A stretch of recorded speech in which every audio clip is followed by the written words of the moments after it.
समाज के द्वारा बड़ी बड़ी समस्याओं सुलझाने की बात जब आश्वस्ति के साथ आचार्य जी के मुख से सुनने को मिलती है तो हमारे अंदर भी आश्वस्ति बढ़ती है।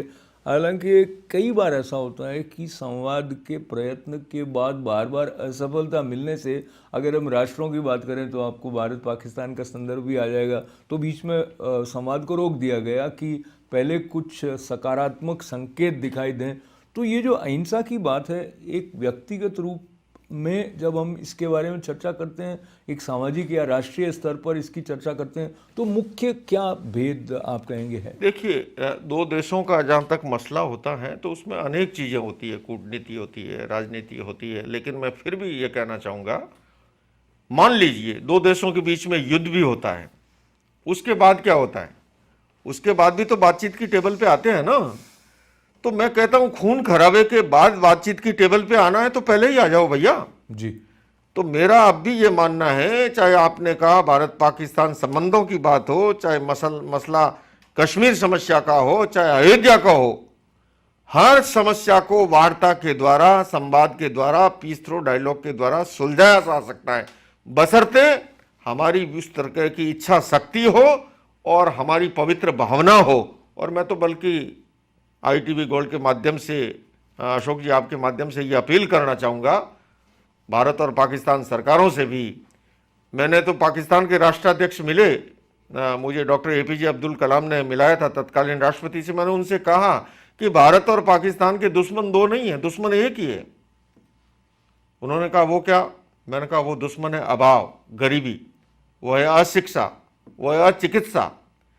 अगर हमारे उपमहाद्वीप में शांति व्याप्त हो तो हम जो अस्त्र शस्त्रों पर लाखों करोड़ों डॉलर खर्च कर रहे हैं वो असली दुश्मनों को, अभाव को, अशिक्षा को, अचिकित्सा को मिटाने के लिए लगा सकते हैं। तो मैं अभी भी कहना चाहूँगा, और मेरा इस बात में विश्वास है और मैंने जीवन में प्रयोग किए हैं। पंजाब के अंदर जब समस्या हुई थी सच्चा सौदा रेरा और अकाल तख्त के बीच में, उस समय मैंने मध्यस्थ की भूमिका निभाते हुए सफलता प्राप्त की। मुजफ्फरनगर दंगों के बाद में, कर्फ्यू के बीच में हम वहाँ पर गए, मैं, स्वामी चिदानंद जी, इमाम साहब, और हमने वहाँ पर कार्य किया और लोगों को फिर से जो है समझाने का प्रयास किया और वहाँ पर शांति स्थापित हुई। करेना के समय भी हमने किया, गुजर आंदोलन के समय भी। तो अनेक ऐसे अवसर आए हैं।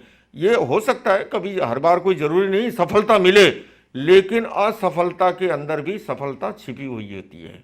आप कोई तवा गर्म है और उस पर पानी की बूंद डालते डालते आखिरी बूंद से वह शांत हुआ, ठंडा हुआ, तो क्या आप ये कहेंगे आखिरी बूंद ने उसे ठंडा किया है? हर बूंद का बलिदान है। तो हर प्रयास का महत्व है, निरंतर प्रयास करना चाहिए। कर्मण्यवादी जो संदेश है गीता का, उसके अनुसार जो है आगे बढ़ना चाहिए।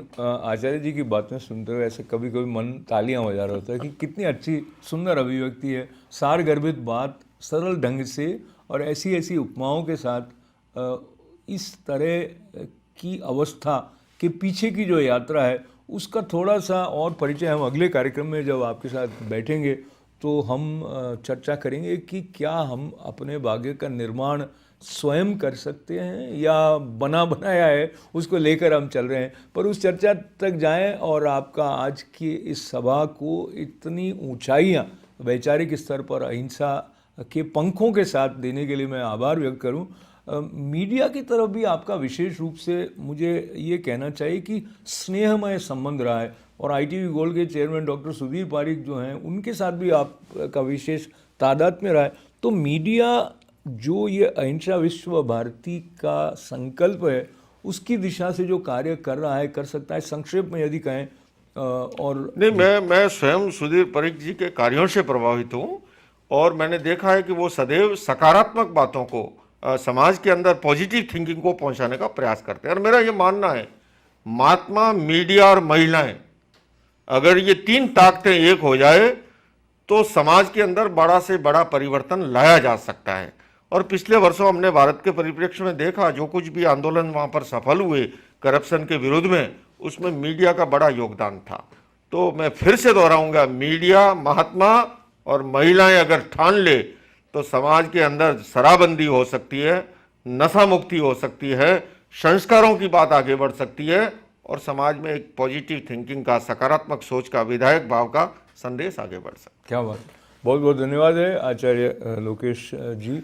आचार्य डॉक्टर लोकेश जी, और डॉक्टर जो हैं वो तो वैसे ही इतना ज्ञान जब है तो कई तरह के डॉक्टर्स एक साथ उसमें समाहित हो जाते हैं, ये स्पष्ट होता है। फिर भी किस तरह से भाग्य के निर्माण में हम उनके संकेतों का लाभ ले सकते हैं, वो अगले कार्यक्रम जो एक इनसाइट टुनाइट द शो के उसमें सत्र आपके साथ रहने वाला है, उसमें भी आप हमारे साथ जुड़ें।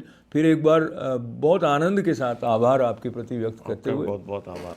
हमारे सभी दर्शकों के साथ मंगल कामनाएं व्यक्त करते हुए हमारा साथ देने के लिए धन्यवाद। अशोक व्यास को अनुमति दें।